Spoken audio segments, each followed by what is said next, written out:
Membres du groupe, bonjour messieurs. Aujourd'hui, 4 jours de la San Fermin, 3e Anne-Siro, et on va dire que d'eau hier. Hein, derrière la corrida a été annulée parce que le Ruedo était détrempé. Il y a eu un déluge, comme on a pu voir à la télé dans les rues de Pampelune hier soir. Une San Fermin humide, des pavés qui risquent de glisser, les escolarils, Manu, attendus ce matin, des taureaux de souche de Victorino, comme tu m'as dit, donc des trains qui vont être dans les rues, ça risque d'être compliqué. Patrice. Je parle. Alors, bonjour à tous. Allez, dis bonjour Manu. Bonjour à tous. Bon. Oui. Alors déjà, si tu me permets, faire un petit rectificatif par rapport à hier matin. Alors c'est bien El Botti qui a été pris à Santo Domingo hier matin. El Botti qui est un coureur très ancien. C'est un peu le papa de Santo Domingo, tu vois. C'est un peu pas le doyen, mais c'est un peu quelqu'un qui est très respecté. Et c'est pour ça que les gars de Tétieux étaient avec lui, que ce soit Lacho ou Flo. Le bilan il est un peu lourd pour l'instant. Trauma crânien bien sûr. Hein. Voilà, c'était pas que le nez. Trauma crânien, des côtes cassées, différentes contusions. Donc voilà, il a ramassé. Aux images que j'ai revues, je pense qu'il s'est fait mal tout seul, hein, quelque part, parce qu'il a glissé tout seul. Donc, et il s'est fait avaler par le train, la vitesse des cabestres qui, selon Flo et Mathieu, me disent que ça va très très très vite au niveau des cabestres. De toute façon, on le voit, hein, 2 minutes et quelques ils sont là, donc les cabestres vont très très très très vite. Voilà, il s'est fait surprendre réellement.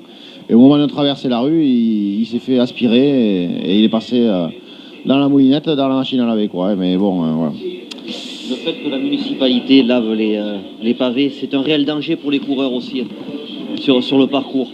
Alors, l'humidité est un danger, bien sûr, mais je peux te dire que quand tu as des dizaines de mètres de verre cassés, là, c'est plus qu'un danger, c'est compliqué. Donc, le nettoyage des rues est indispensable, obligatoire, bien sûr.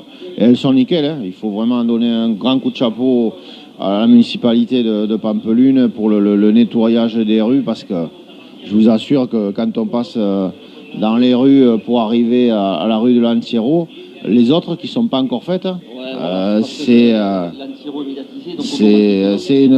une déchetterie de verre et de tout ce qu'on peut voir et connaître, hein. Donc c'est deux mondes différents, hein. Il y a ce qu'on voit à la télé et 10 mètres à côté ce qu'on ne voit pas. Et là je peux vous dire que c'est pas très joli, il y a du verre partout, hein. Donc, ils se sont mis quand même à l'éco-cup, hein. Tout le monde se met à l'éco-cup, Pampelune aussi, donc on trouve de moins en moins c'est les associations qui se sont mis à l'éco-cup. Ouais, on trouve des verres, les verres de couleur verte là. Ouais, je te dis, Pampelune, c'est comme les fêtes de Dax ou de Bayonne il y a 20 ans, hein. C'est pareil, hein. T'as des piles de verre, des piles de plastique, des déchets partout et des gens dedans. Non, ça de ce côté-là, autant c'est propre, nickel, sur la rue de l'Antiero, en journée. En journée, ils font attention, mais de minuit à 6 h du matin, je peux te dire que c'est un peu du grand n'importe quoi encore, hein. Voilà. Donc, voilà, mais il faut savoir qu'il ne pleut pas ce matin. Donc, tout a été nettoyé. Les coureurs vont être prêts, forcément. Et puis, Escolar, tu vas nous en parler un petit mot, Manu, quand même, parce qu'on sait que ça va chacailler, quand même. On peut l'annoncer. Ouais, Escolar, hein, c'est chez Victorino Martin, hein, c'est le frère du regretté Victorino. Ça a l'air, j'ai regardé hier, c'est charpenté, c'est long. Et vu ce qui est tombé hier, bon là je reviens un peu en arrière, si les gens ont vu les gens de la ville en train de mettre un produit sur les pavés, c'est ce qu'on appelle l'antidérapant. C'est un produit qu'ils mettent pour pas que les taureaux glissent et les coureurs aussi. Voilà, ils en mettent un peu partout là où c'est les endroits les plus compliqués à gérer. Voilà, et après Victorino, voilà, ça serait bien qu'ils passent tous comme hier. Parce qu'à mon avis, s'il y en a un qui reste ou deux en arrière, il risque d'avoir du grabuge. Ouais, surtout si les pavés glissent, il y a toujours un taureau qui risque de glisser et être un peu isolé. Et c'est là où est le réel danger, hein, messieurs. Quand un taureau est isolé, quand les trains sont passés, il reste derrière un taureau ou deux, attention, là, c'est pas pareil. Un taureau qui se retrouve seul, avec une minute de retard derrière, ça fait souvent des grabuges. Oui, bien sûr. Et alors, voilà, c'est sûr que quand on voit les deux anciéraux du début, on se dit, quand on est jeune coureur, putain, c'est bon, ça va aller, il n'y a pas trop de risques. Déjà, on a bien vu que le risque, il est majeur déjà avec les gens, avec la foule, déjà. Et même pour les anciens. Et pour les anciens, la preuve avec El Botti. Mais aujourd'hui, celui qui commence à réfléchir à l'Anciero d'aujourd'hui en regardant celui d'hier, lui, celui-là, il a tout faux aujourd'hui. Hein. Parce qu'à Santo Domingo, on disait hier, il n'y a pas trop de risques. Ouais, tu parles, bon, t'as vu déjà, hein, avec des taureaux où il n'y avait pas de risque. Aujourd'hui, à Santo Domingo, ça va chacailler dur. Hein. Si jamais il y a un taureau qui part un peu sur le côté, il va tout racler, hein, c'est sûr. Alors, il racle jamais le mur à Santo Domingo, mais j'ai toujours eu peur de ça, c'est pour ça que j'y suis jamais allé trop. Mais que ce soit à droite ou à gauche, il racle jamais exactement le mur. Mais c'est arrivé qu'on ait des taureaux qui soient à moins de 1 mètre hein, du mur. Voilà. Ouais, quelques coups, mais moins d'1 mètre à Santo Domingo, je peux te dire que la place, elle est chère. Hein. Elle est chère par terre. Hein. Et quand tu es par terre et que c'est passé, tu es content. Donc, on va voir. Mais bon, moi, je m'attends à la voiture balai, quoi. Surtout que quand tu disais qu'il ne rase pas les murs, mais il court souvent la tête baissée.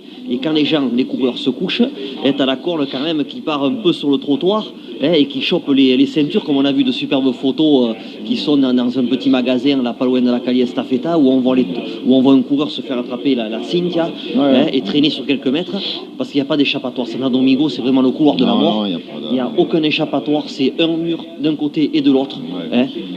Ouais, pas d'échappatoire à gauche, bien sûr, un mur, un immeuble, hein, très haut, donc forcément aucune porte, aucune fenêtre, aucun recoin.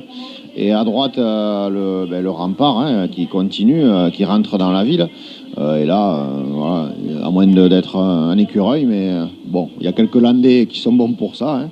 Je fais un petit message à mon ami Domi Larrier, mais là, même Domi, je ne vois pas comment on pourrait s'accrocher à un mur de 4 mètres. Hein. Voilà, ou 5 même.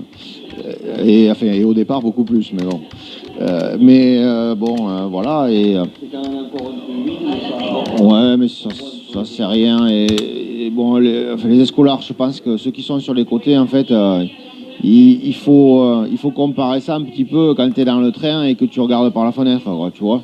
C'est-à-dire qu'ils ont un œil, ils ont les pattes gauches sur le train, mais ils ont l'œil droit et la corne droite, pour ceux qui sont à droite, bien sûr, sur les gens. Hein. Donc, voilà. Moi, à un moment, j'ai douté parce que j'ai pas vu l'Anceriero hier. Hier soir, j'ai essayé de trouver un direct pour voir si on allait les remonter. Et la tradition, c'est qu'à 22h, ça parte des chorales du bas, là où il y a la fête foraine, et qui remonte au choral principal, au rempart, à côté des remparts à Santo Domingo, pour le départ de l'Anciero. Et est-ce que ça n'a pas été fait dans la nuit ou plus tard, parce qu'il faut quand même sécuriser là, il ne faut pas rigoler. Hein. Donc est-ce que ça a été fait traditionnellement à 22h et il n'y a pas eu de direct sur place, parce que même TV Navarra ou les liens spéciaux qui sont sur place, basque espagnol, n'ont pas retransmis Anceriero, sinon il aurait été sur le groupe, hein, comme tous les soirs. Qu'est-ce qu'il a pu se passer, Manu? Est-ce que remonter par camion, encore là, ça a une difficulté supplémentaire?